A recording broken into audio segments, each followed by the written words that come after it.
and welcome to House of R, a Ringerverse podcast on the Ringer Podcast Network. I'm Mallory Rubin. Joining me today to tell me good shot, baby, it's Joanna Robinson. Mallory, what a day for our podcast, for our listeners. A Disney trailer seemingly cut just for us. Thanks, I needed it. The Mandalorian and Grogu is a movie that will hit the big screen on May 22nd next year, 2025. And yet today, September 22nd, 2026 is when the movie comes out, 2025, when the trailer dropped. So here we are with a minute and 30 seconds of Mando Grogu teaser footage. Just a couple lines were uttered, but we got a lot of footage. We got a new poster. Delightful to have a new poster. We have a new tagline. So we had to jump on. We had to do a trailer breakdown pod. I mean, it's a must. It's an absolute must whenever Sweet Baby Grogu is involved. We are each going to share today our 5 favorite things, the 5 highlights for each of us from the teaser trailer. Before we get to that, Joanna, very quick programming reminders. Not even Grogu can delay the Alien Earth finale pod. That is still on track. We will have the Alien Earth Season 1 finale pod coming late tomorrow night for folks after the finale. We have a very special guest on that episode, too. We have Rob Mahoney joining us as he has. And then we have another special guest as well. We do. I'm just going to say it. The interview's done. They can't right. take it from us now. It's Timothy Oliphant, guys. Cobb Vanth himself is going to be on the pod. I'm so excited. It's been over 1,000 days since we last saw Cobb Vanth, but just a few since Mallory and I got the delightful experience of interviewing Timothy Oliphant about Alien Earth. Sadly, no Cobb Vanth in this trailer, of course, but we did ask him about the return of Cobb Vanth. So there's a lengthy Cobb Vanth segment in our Alien Earth finale pod interview with Timothy Oliphant. It's gonna be the best interview of my life, honestly. It's pretty great. Thrilled beyond compare. So it was a true highlight for us both. And yeah, I think, we always like to tease what's coming on the pod front, on the feed, but for Star Wars fans listening to this trailer breakdown, like, you do have to tune in. It is a requirement that you tune in to hear us discuss Cobb Vanth with Cobb Vanth. It's a must. Cobb Vanth himself. He took us behind the scenes of his communications. Sure did. With Favs and Filoni about Cobb Vanth. So yeah, very excited. Okay. Spoiler warning for today's trailer breakdown. Could Cobb Vanth come up? I mean, it's entirely possible anytime we talk about Star Wars or frankly anything here in the House of R. Mandalorian seasons 1 through 3, obviously that's all fair game. Anything in the Mandoverse timeline, and frankly anything that's ever happened in Star Wars. It could come up today. You've been warned. Joanna, how can the people follow along? Oh, I'm so glad you asked me. Listen, why don't you follow the pod on the podcatcher of your choice? Why don't you follow us on social? You can decide what social media platform you prefer to use. We're probably there. Email us, hobbitsanddragons@gmail.com. A listener already emailed us a little sound clip of Good Shot Baby. So the bad babies are out in full force for Grogu and Mandalorian. That is what I would advise you to do. You can watch us on video on YouTube, on Spotify, or you can just listen to our dulcet tones, whatever you prefer. Back to you in the studio. Mallory Rubin. All right, let's get right to it. We're going to do a brief opening snapshot, and then we are each going to share our 5 favorite things from the Mandalorian and Grogu teaser trailer. Let's get to the opening snapshot.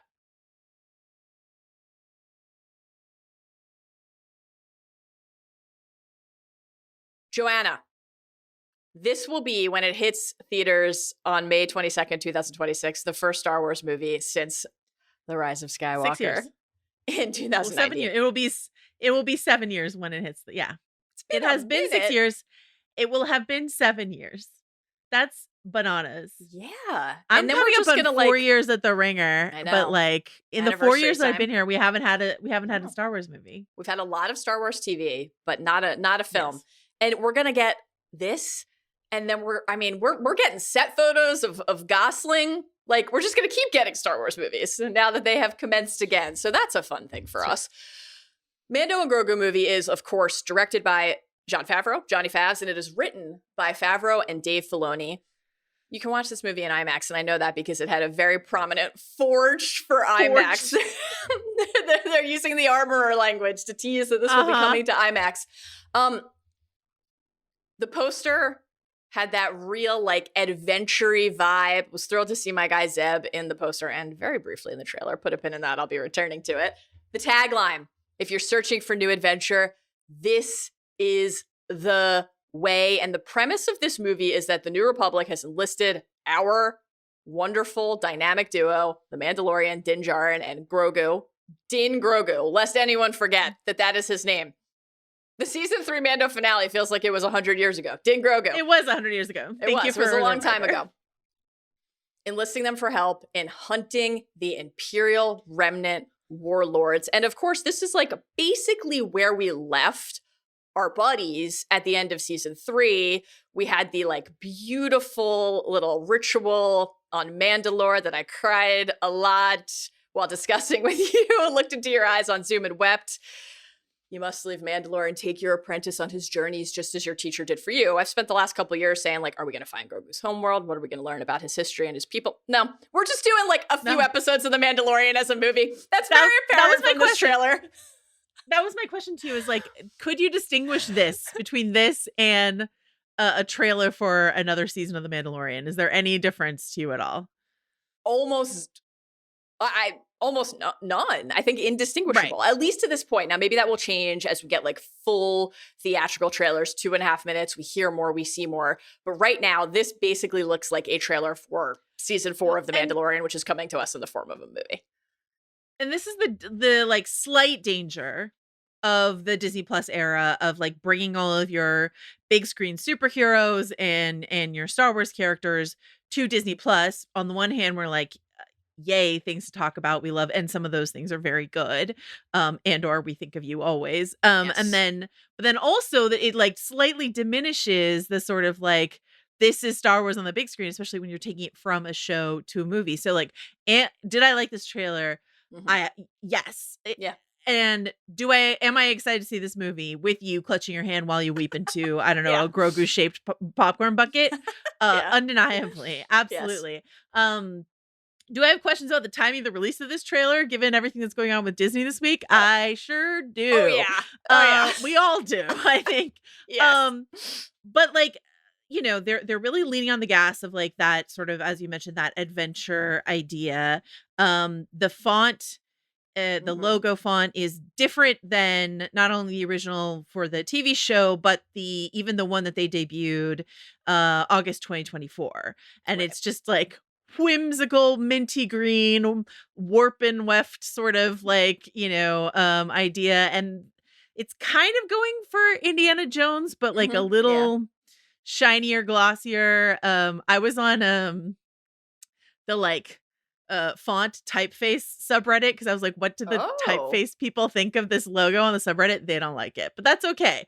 But I like what it represents, which is like they're like, we're just doing straight adventure. And I think that's really good, coming off of a scene in the season of The Mandalorian that you and I felt kind of conflicted about, because while lore is interesting, or trying to tie this to Bo-Katan or a number of other things is sort of interesting, Darksaber, it all got a little boggy in a way that like the first 2 seasons didn't feel for us. And so this feels like such a return to season 1, which is just a lot of creatures that you might recognize from, you know, Star Wars games or whatever the case may be. We're bringing them to the screen. Yeah. Hollow Chess is here. We're doing that. And it's a boy and his father, and they're having adventures. That's all we're doing. And so I think they're trying to just like drill in on the best of what The Mandalorian can be, and say, you know, for the kids, you love those Enzellans, right? For the kids. So boy, do we. Which I'm not opposed to. Yeah. It's not my favorite flavor of Star Wars. My favorite flavor of Star Wars right now is Andor, but Andor so far, and I'll just have to deal with that. But this really knowing what it is and drilling down into that and marketing that way, I think is smart. And hopefully has like kids of all ages who love Grogu excited to see Grogu swim or snack or whatever else you might do in a trailer. So, you know.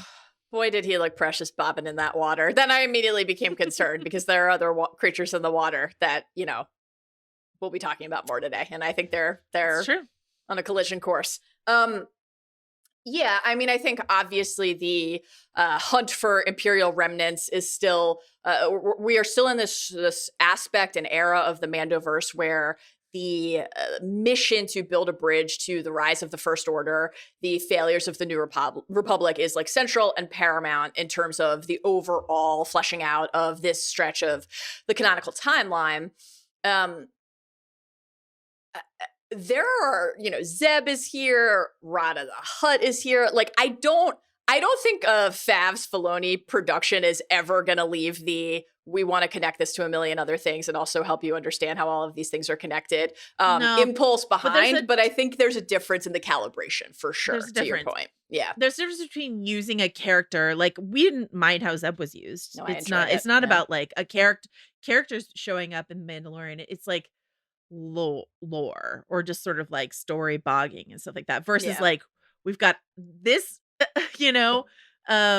character over here and this character over here and we've woven them into the story, but you don't need to have watched hopefully all of Rebels to understand why you should be excited that Zeb is here. You know what I mean? He's a fun character in his own right, that sort of stuff. So he's knocking a bucket head to the ground in a hallway, and isn't that a delight? We have a new Racer Crest, and it's moving with a quickness. We're exploding AT-ATs. Like, I love the Indiana Jones comp. And now, of course, I will say, we have a podcast to do, and you have distracted me by putting now a vision in my mind of Grogu in a tiny fedora. So I don't really know how you expect me to concentrate after that. But follow-up questions. Are there, like, little slots for the ears to pop out, or is it perched atop the ears? It's a great question. I would want his ears to be comfortable and uninhibited, so maybe we could let that be his choice, for whatever felt right. Okay. But the fedora feels like a little more maybe appropriate. We spent so many pods talking about, could he wear a little helmet? Is he going to wear a little helmet? Maybe it's just going to be a fedora at the end of the day. If anybody needs a very brief refresher before we dive into our trailer highlights on where we left our dudes at the end of the season 3 finale, after that ritual, we had a little chat with Carson Teva, and Din said, you don't have the resources to protect the Outer Rim, let alone hunt down Imperial remnants, and I need work, right? And Carson said, you want to work for the New Republic? And Din said, on a case-by-case basis as an independent contractor. And then Din and Grogu went back to Navarro, and they settled in at their darling little cabin, and Grogu levitated frogs, and that was a wrap on the season. So here we go. We have the, take your apprentice on his journeys as your teacher did for you aspect of what it means for Grogu to be formally a foundling who became a Mandalorian apprentice and his training continuing. And also, Din's I'm a bounty hunter by trade, and I need some assignments here. You got any Imperial warlords who need hunting down? Childcare ain't cheap. It's pricey. I need some money. It's pricey. I mean, this kid for those snacks. It's a robust snack budget. Loves to press a button and unscrew a steel ball. You got to replace all sorts of parts in a ship. So there you go. I have an important question for you. Tell me. And this is a chance for House of Art to take a little victory lap. We're hunting down Imperial remnants, right? Across the galaxy here. Mm-hmm. Why not call Vel and Clea? This is my question. I don't know how much this came into your life, Mallory, but several weeks ago, for some reason, part of our interview with Tony Gilroy, where we floated one of our listeners' ideas for a Vel and Clea spinoff, went viral to the extent that a number of people in my life brought it to me not knowing it had anything to do with my podcast. And I was like, that was from our podcast. Our listener wrote in with that. So shout out to the Bad Babies. They're forever brilliant. And people were really excited about that idea. So I think it should happen, and our listener should get a producer credit. That's what I think. Story by our listener, Who says no? I think this is a great idea. When you said a few minutes ago, you just have to make your peace with the fact that Andor's over. So the first thing I thought of, do you? Why not bring Clea and Vel right on back? Why not? Why not? I'm here for it. I think it would be wonderful. Okay, well, they were not featured in the trailer. They were not featured in the trailer, and that's just true. Cobb Vanth was not featured in the trailer, and that's just true. The absence of some other figures who we might have expected to glimpse, How is IG-11 doing in his marshal duties on Navarro? I don't know. You know? We have a lot of discoveries that await in the future, but we got 90-ish seconds of insights here. So should we get to it? Should we get to our 4 or 5 favorite things? Let's do it. Let's do it, baby. Joanna, we are each going to share. Mallory. I don't know what's on your list. I feel like you know what's on my list. I don't know what's on your list.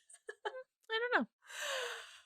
What is your number 1 headline, bold font, highlight it, underline it, put it in a Grogu green takeaway favorite thing from this trailer? We're going from like most favorite to least favorite. Is that the idea? Normally, anyway, obviously on this podcast, we count down to 1. In this particular case, spoiler, my first thing's about Grogu, and I didn't feel I could wait till the end to talk about him. Okay, fair enough. But other than that, I have no real order. Yeah, I'm just gonna do my list. Here's my question. Tell me. What does AT-AT stand for? For an AT-AT? Yeah. All-terrain armored transport. So here's my question. All-terrain? Is it all-terrain, or is it not windy, snowy paths through the Alps? In the year 2018 BC, Hannibal and the Carthaginian army went over the Alps with 70,000 men, 20,000 horses, and 37 elephants. And I believe that this is what they're trying to invoke here. And that thrilled me. Watching these AT-ATs lumber over the mountain pass when they should have gone through the mines of Moria, obviously, looked amazing. Too. And then just to like watch one fall, like in terms of what makes this look like not a TV show. Yes. This was sort of the biggest special effect. And we haven't seen we haven't seen other trailers, but at Celebration in Japan, I know that there was like a more extended version of the sequence was part of the trailer they got to see there. I haven't seen that version yet, so I just got to see this, and like just watching it fall looked like this is bigger than something filmed in the volume. So that's my number 1 is just sort of like the AT-AT falling off a cliff. Why were they taking AT-ATs over a cliff in the first place? I don't know. Reminded me of your favorite Star Wars movie, Solo: A Star Wars Story, and hashtag make Solo 2 happen. Great. I thought it looked great. I also thought this looked fantastic. I mean, I always have so many notes on the AT-ATs, and I think the Empire and the Imperial remnants should have had more notes too, given how susceptible and vulnerable they are. The necks, the legs, their knees, simply the knee joint. You can't take a machine of that shape and form on a snowy mountain pass. You just simply can't. Whether or not Din Djarin and Grogu intend to blow it up, you can't. You, unlike Hannibal, have ships that fly. So if you need to like carry equipment or troops over the mountain, you have big ships that you can do that in. I do not know why you would do it in an AT-AT, except it looked great, and I'm excited to see more. So yeah. I wonder if that's like a path to a hidden outpost that our dudes are gonna disrupt and blow up. To me, it looked like this is what opens the movie. Like Din and Grogu are on, like we join them in the middle of, a job that they're already doing, and comedy ensues. Things go wrong, but we win the day because that was my. I don't think it'll be like big plot connected to that. I think it's just like a set piece that looks really cool. So that's my guess. Listen, an AT-AT falling off the side of a mountain as Din and Grogu explode via jetpack out of the top hatch. I have no notes. It's an incredible thing. So on the like, is this just kind of a big shiny open action piece or more centrally connected to the Imperial Remnant plot? I don't know if you have another area of your list today where you wanted to talk about this aspect, but like one of the characters there are very few people actually listed as like cast for the movie, right? It's and one of 5-person cast right now. Yeah, which is wild. One of them is Johnny Coyne, who was in chapter 23 of The Mandalorian, the penultimate episode of season 3, The Spies. We broke down this scene at length, the Shadow Council holo chat, where Gideon is in essence, that scene amounted to Gideon being like, Thrawn who? We potted about that for many hours. We really did. We did.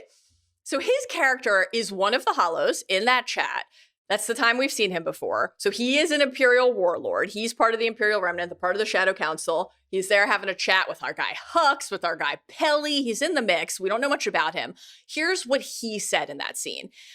Easy for you to say, Captain. There's a fortune to be had plundering the hyperspace lanes. And then Pelly called him Commander and was basically like, if you keep fucking around, they're going to find us. So that's like what we know about this guy. So the fact that he is one of the few characters who's listed as part of the cast for the movie, are they just obscuring, like, are they hiding a pending reveal about who the primary villains actually are? Who knows? But yeah, are these his AT-ATs? Are they fucking up his day? Did he try to pull a hit and run and get caught by our dudes? Is he going to lead them on a path of further discovery of like this larger Shadow Council connected web? I don't know. But I saw 3 AT-ATs and I thought, I look at the cast for this movie and that seems like a guy who could be responsible for that. We'll find out. It could. What I would almost more like is enjoy is if like he's just like Grogu, like, you know, like he has many schemes and plans, a very like Dr. Claw and Inspector Gadget sort of like just these two keep messing up all of his plans. Who are these people? You know what I mean? I love it. I love it. Are you hoping to see your guy Hux? Papa Hux? I love all Huxes. I know you do. Hashtag yes, all Huxes. So you love a Hux. You love a Hux. My number one, this is where I will just be bundling together Grogu being the sweetest little gumdrop in the galaxy. Just Joanna, they know their audience, and he did so many cute things in this trailer. Here are just a few of them that I really loved. Obviously, he was also in peril many times in the trailer, and that's distressing to me. But here are some of the most precious things he did. 7 seconds into the trailer, he's looking through a telescope behind a sand dune, and he's cooing and he's babbling, and I'm like, we're back. Grogu cooing, looking through a telescope is, that could be the entire movie, and I would be content. It's possible that would be preferable to whatever the movie's actually going to be.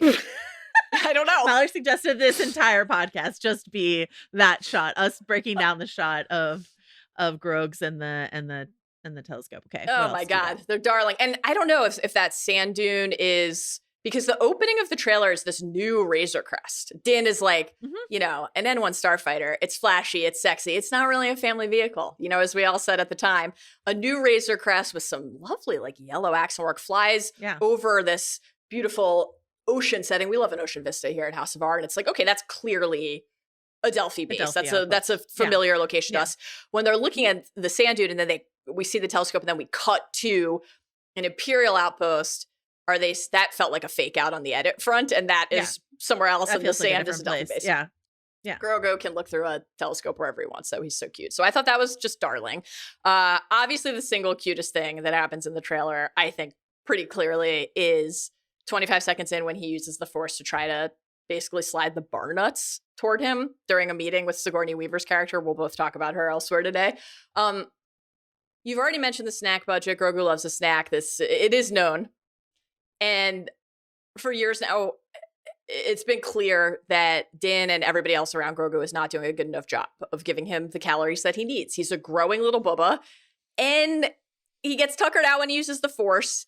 And when I saw Sigourney Weaver's character stop the bowl and pull it back, I was appalled. This is forever a disagreement we have. I think Let this Grogu child needs eat. some discipline. He needs some discipline. He's eating people's like babies. And that's why you should let him eat the like Dorito bowl on the table, because it's not the last in Frog Lady and Frog Fella's egg line. This is an appropriate snack. Don't make him steal macaroons from other children at the school. Feed him. remember when he just went bleh and vomited macaroon goo? Just a great choice to make the macaroons blue, so they really blue. Yeah. The best. Joanna, 42 seconds into the trailer, we got to see one of them. just this one. Demented. Just this one. He's so cute. We got to see Grogu do one of the things that brings him the most joy.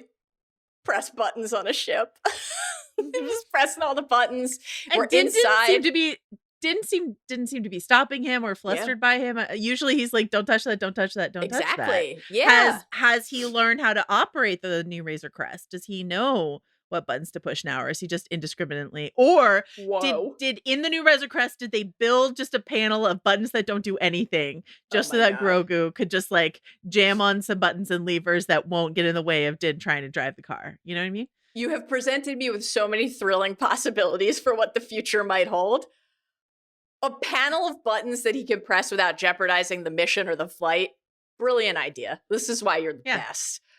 Unscrew any sort of like little bauble you want to unscrew. Those, they do nothing. That whole panel. You know the shot shifts, and we do see that there's a little silver bauble, another steel ball on like the prindle there. So I assume he's still gonna unscrew it, and it will be a recurring bit that brings everybody a lot of joy. But I guess it's possible that he's matured beyond that. I mean, kids grow, their interests change. Doesn't seem like Grogu's interests have changed very much. But doesn't seem like this kid has grown at all. But that's okay. The other possibility that you're presenting, that he knows how to operate the ship. I mean, do you think that there's a chance we're going to get to see him fly the vehicle? I mean, that would be unbelievable. How would he reach everything? We do have could he use the force? Yeah, the force. Sorry, I just remembered the force. I know he mostly uses it to bring snacks toward him, but he could use it to like could use it for something useful. We do see him use his little like wrist rocket that Din got him, and it's just loaded with like Nickelodeon era green slime. We have graduated from the training like more muted pastel-y lime tones of the paintballs into full-on slime. The fact that they chose a creature that just has one like really prominent eye for Grogu to wrist rocket blast with that slime dart, absolutely brilliant touch. That is one of the closing shots of the trailer. That's at 1:26. I thought that was absolutely magical. And that, of course, gives us the good shot baby, instantly fabled and iconic Anzellan line. That was wonderful. And it was then fun to think back to the training at the Mandalorian covert in chapter 20 when he's like kept looking up at Din and was so nervous, and Din was just like, a dad playing catch. You could do it, buddy. That was lovely. A couple other things we see Grogu do that's really cute. We see him bob in the water and then swim. And I was really nervous when he bobbed, but I thought he looked confident with his underwater strokes. I gotta say, so like Grogu, mostly a physical puppet, sometimes a CGI creature. Yes.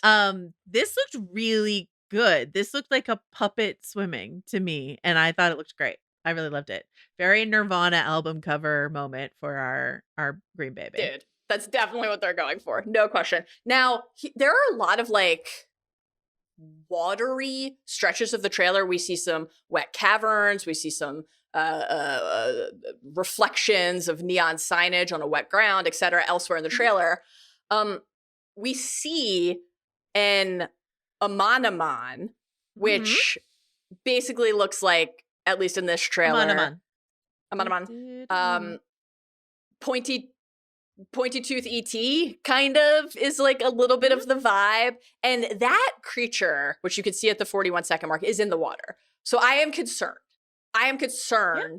Also, the creature he dark slimes at the end is in a watery cavern. Is he pursuing them? Are they pursuing him? I'm worried. It's very Ninja Turtle. We're in the sewers. The slime is bright green, like very late 80s, early 90s vibe. I will say the water that he's swimming in. If only someone would bring him a pizza to snack on. Looked cowabunga. Looked very like bright blue chlorine bleachy pool Nirvana album cover, and less like murky sewagey like the other water looked. The other water looked. So you think Kiri's just going for a spa day?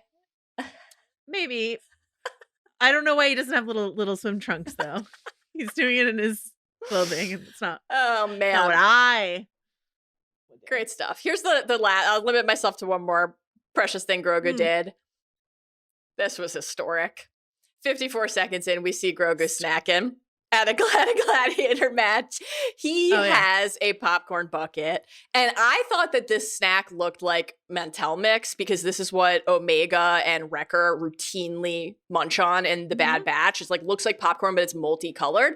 So that made me think, like, are they on? Is there a chance they're on Ord Mantell here? Is that like a location clue? Has Mantel Mix spread across the galaxy? I don't know. But the fact that can't stop commerce. He can't. And that brings me to my question for you, which is, what do you think Grogu's stance is on novelty popcorn buckets? And do you think they will go the meta direction of the popcorn bucket being Grogu eating a bucket of popcorn of Mantel Mix? Well, here's what I know for a fact. I know for a fact the reason that shot exists is so that the internet will make a GIF of it and it will become a popcorn reaction GIF to add to the so I'm very certain that's why that exists. Does it also exist to give them the opportunity to merchandise Grogu holding a popcorn as the popcorn bucket? I think they should do that. Probably. Does Grogu like a popcorn bucket? I would say yes. And Din Djarin buys him every single one, and they have an overstocked cupboard in their cabin. There's every time you open the door, just like popcorn buckets, novelty popcorn buckets rain down on you because couldn't be me. You know, yeah. One more thing we have in common. You have like one. It's true. Popcorn bucket. I couldn't allow myself to go down that road. I have too much other merch, but just in general, the merch front, you know? Sure. If anybody is listening and you're like, weird, why didn't you mention all the other cute things that Grogu did? It's because they'll come up in other categories. Joanna, what is next on your list?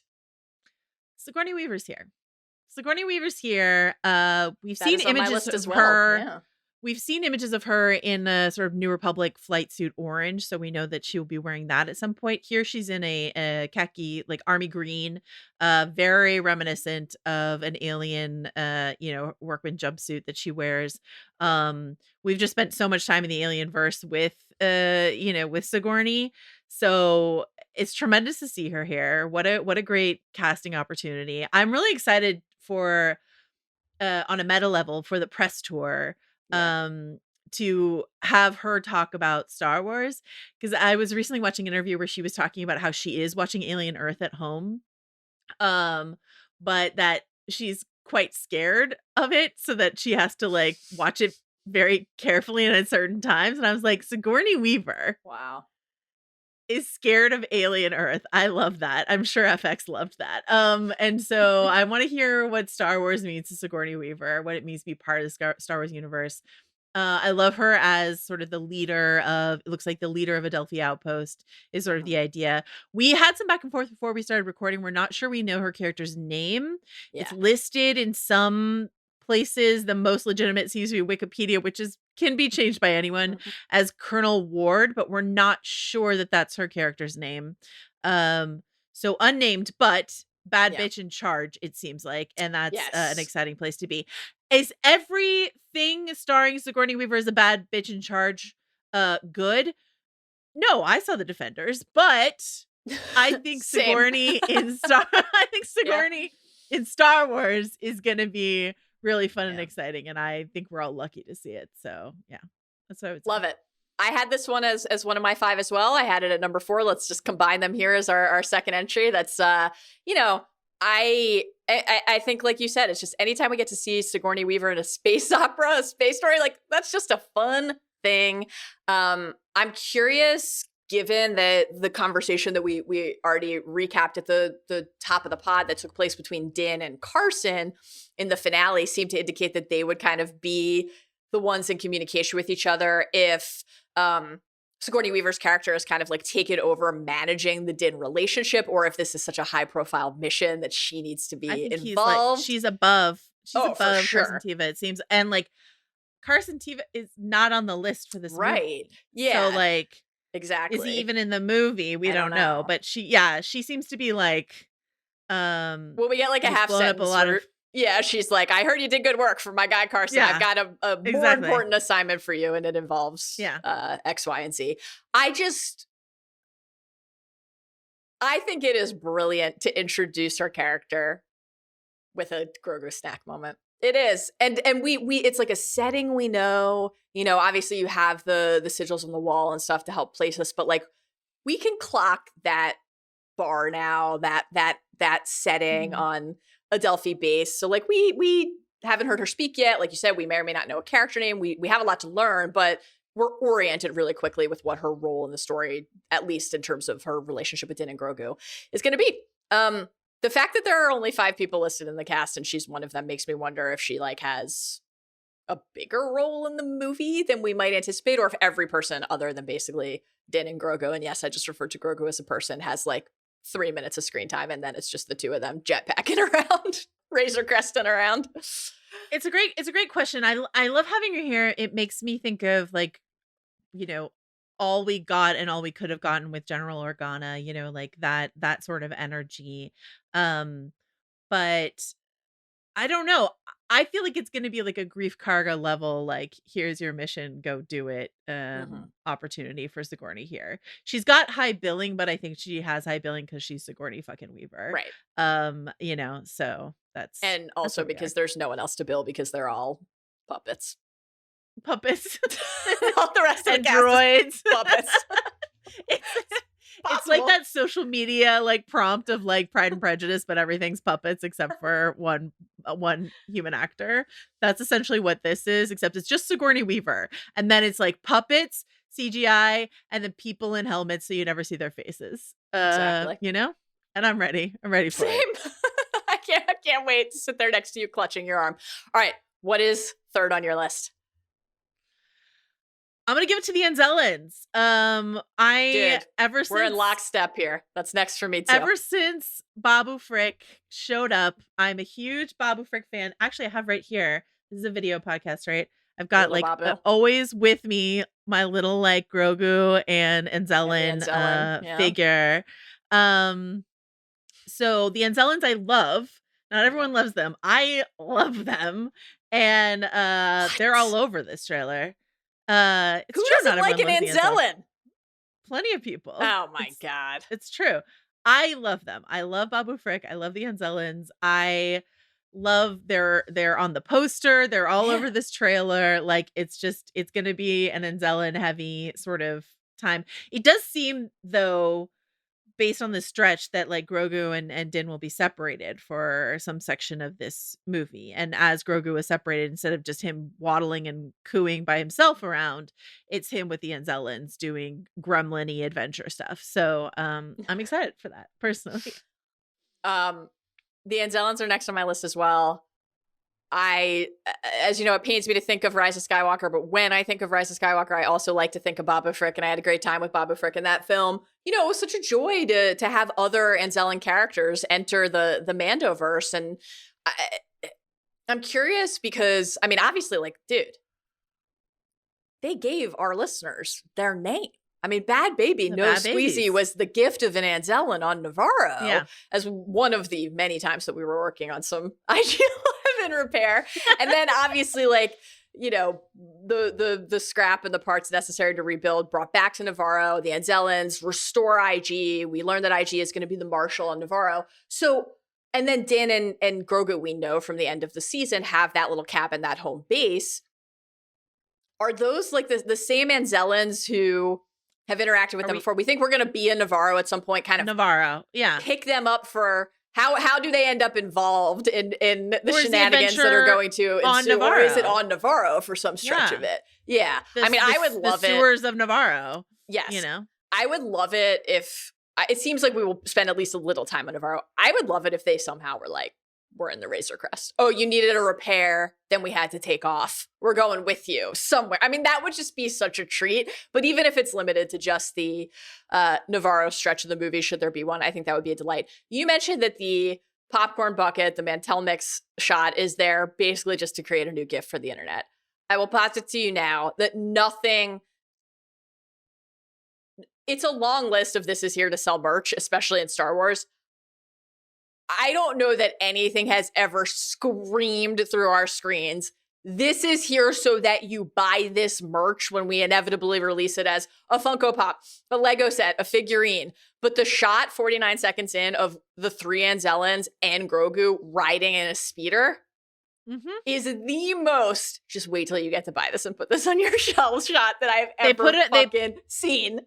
they put it on the poster. They're ready for you to get excited. I also think the wrist rocket with the bright green gack Great is going to shit. be available Great shit. Christmas 2026. Yeah. The Anzellans, like you noted, are down in the sewers with Grogu too. They're down in those like dank, dark, wet, cavernous spaces. So yeah, it's a very Anzellan forward trailer, and I thought that was frankly delightful.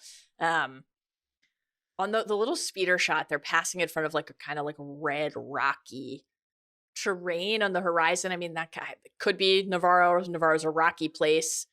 I thought it looked like Quill's old planet, Arvala. I don't know why they would be there, but maybe. Could it be Ord Mantell? There's plenty of places that could be. So I'm hoping now, I'm stating it now for the record. I hope could be Colorado, could be Utah. I hope that the Anzellans get in the ship and go on the journey with them. We'll see. What is next on your list? I'm gonna zag because I was gonna do Ocean Vista, but we've already talked about Adelphi Outpost enough. But I do love, I mean, in terms of is this trailer for me, Ocean Vista shot very much for me, but I will zag and say bar fight also for me. The shot of Din just like high kicking someone into a glass wall of bottles, really good.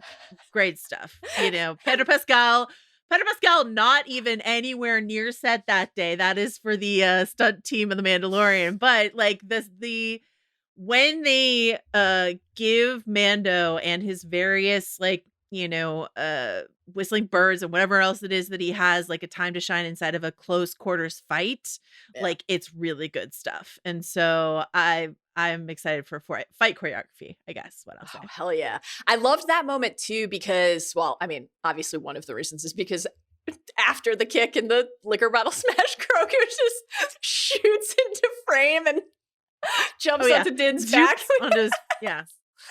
Oh my God. I love a Yoda backpack. I love a Grogu backpack. Always gets me. That's great.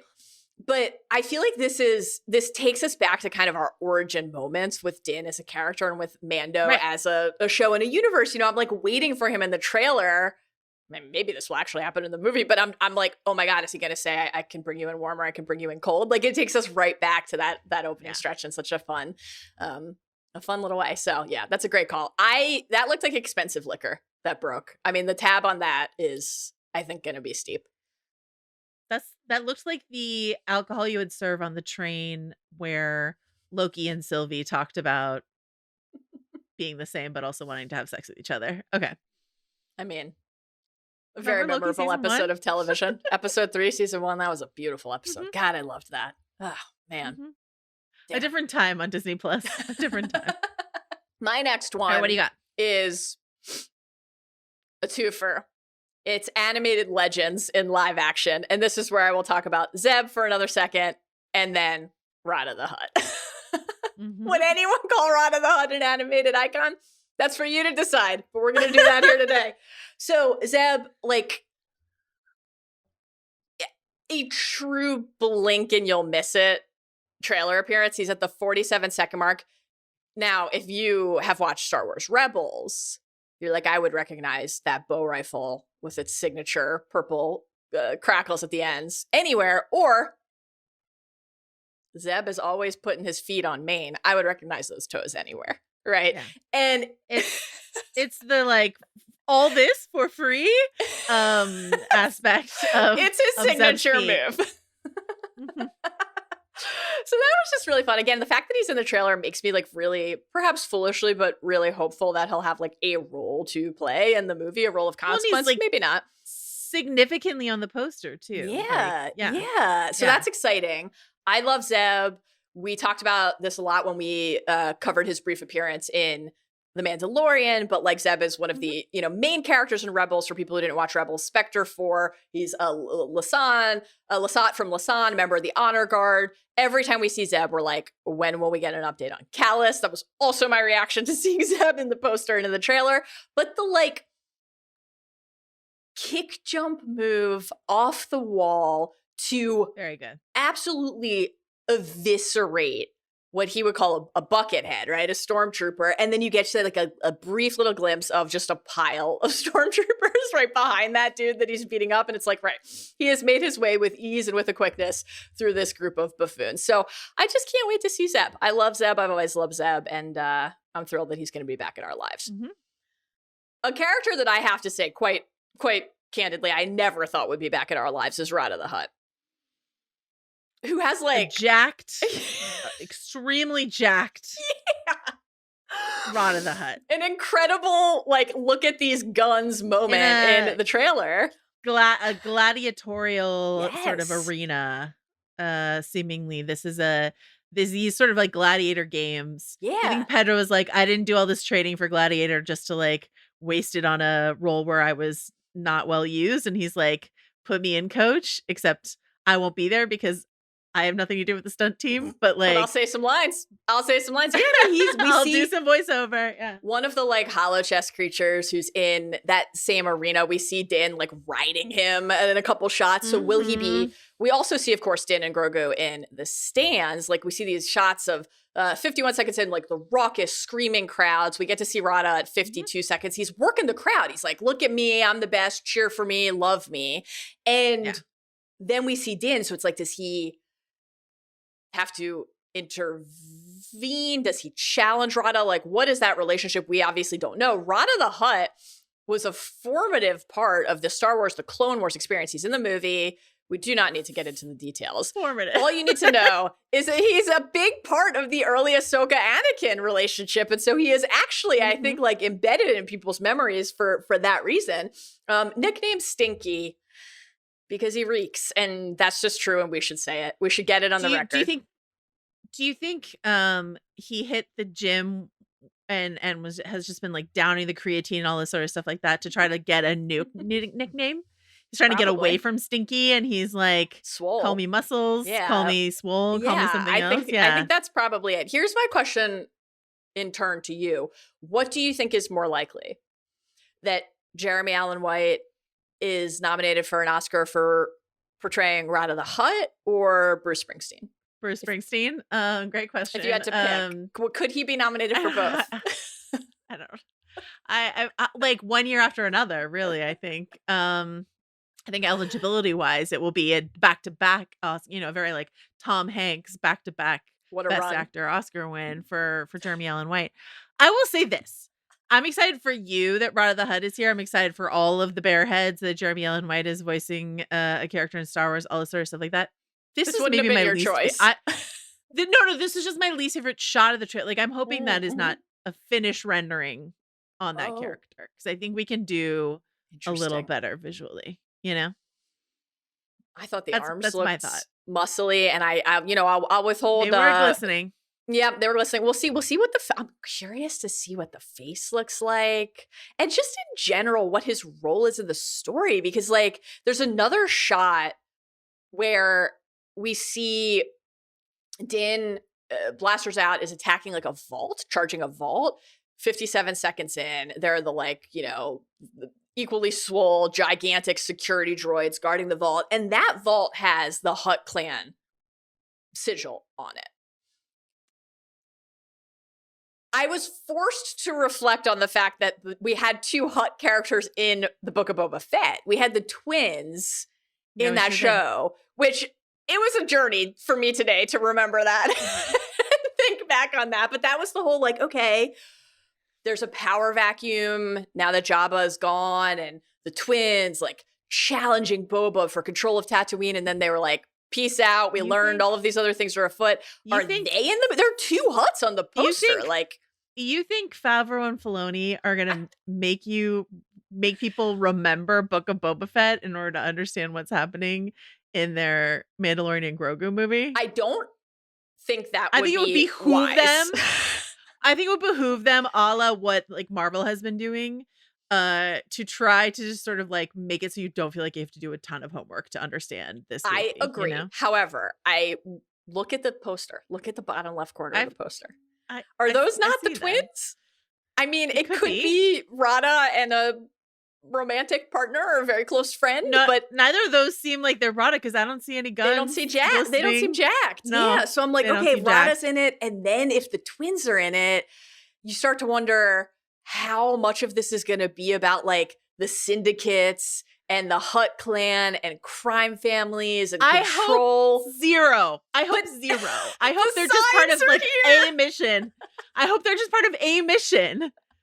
Uncouple, unshackle from larger lore and just give us like really simple Grogu and Din, blow up some AT-ATs, fight some monsters, hang out with the Anzellans. Like, do that. That's all you need to do. You know what I mean? If you start saying like, well, in the, and we love lore. We do. Oh, yeah. But the fandom, the Star Wars fandom is struggling right now, like really struggling. And I just think they need something as simple as can be, which it feels like this is what the prompt for this movie is. Yeah. But if you're right, and people are going to need to know all the lore about the twins, they can go re-listen to our Book of Boba Fett episodes because we did spend hours talking about this. So, not for nothing. Hours. Remember most Vespa? That was a time. Yeah. It was a time. What is next on your list, my darling? This is my last. Yes. And I guess I will just use it. We've already talked about a lot of this, but I will just say like creatures. You know what I mean? Like, the Mentelian Savrip is the creature we've mentioned a couple times that's featured on the holochess, the Dejaric board, and that's just like really fun, and that's just something that Favreau and Filoni have always done with the Mandalorian, is just sort of pluck these various critters that you have seen either in the background somewhere or something like that, and brought them in as bigger characters, and so that's I think it's actually quite fun. It feeds into, something Favreau has always loved to do, through his like live action Disney animation movies and stuff like that. It's just sort of like creatures and CG rendering and all that sort of stuff. So I'm hopeful they keep it simple, stupid for the people who just like don't want to do hours of homework and can just come and enjoy Grogu cooing and babbling and all this sort of stuff like that. But for the deep fried nerds, for the Mallory Rubins, who were recently awarded a nerd plaque by no less than Noah Hawley, like give them an opportunity to do the Leo pointing meme and just say like, that's a holochess animal, like critter, like that's what that is. So I think there's a way to give both to if you know what the largest significance of this creature, that's great. But then if you go in and you're just like, that's a cool looking creature, that's great too, and you can enjoy the movie. And that's what I hope this movie is. Yeah, sprinkle in an Ocean Vista or two. You got to film. I mean, a cinema, baby. My final one we've covered a good amount of already as well. Is just like the action, the action and that spirit of adventure, but also like you talked about, the AT-AT sequence. I was like, this looks like a movie set piece, and that's fun and that's exciting. I thought that what we glimpsed of the new Razor Crest so far was pretty fun, pretty exciting. We get some stretches where there's like a little glimpse of a dogfight, some moments in pursuit, the bar fight that you mentioned, all of the water-bound, cavern-bound critter encounters. Like, it just does seem, and to the kind of opening note, is this really just season 4 of The Mandalorian inside of the movie? I mean, if you kind of like math it out, not all, some of the episodes are longer, but many episodes of The Mandalorian are like 30 minutes, I wonder how, something?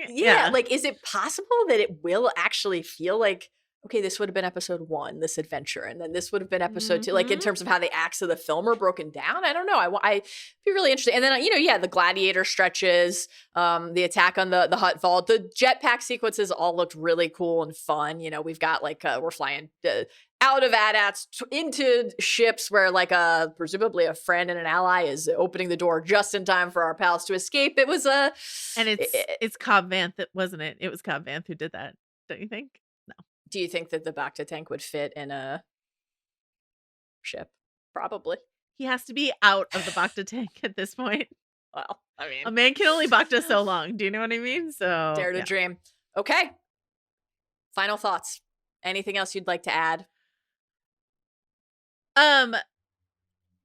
It's been really interesting to see the reactions to this trailer because on the subreddits, on the movie subreddit, every comment was negative, and then on the Star Wars subreddit, every comment was positive. So like the diehards are in and they're excited. Interesting. And then we have to convince the larger movie going audience, yeah, you want this is we're seeing on the big screen.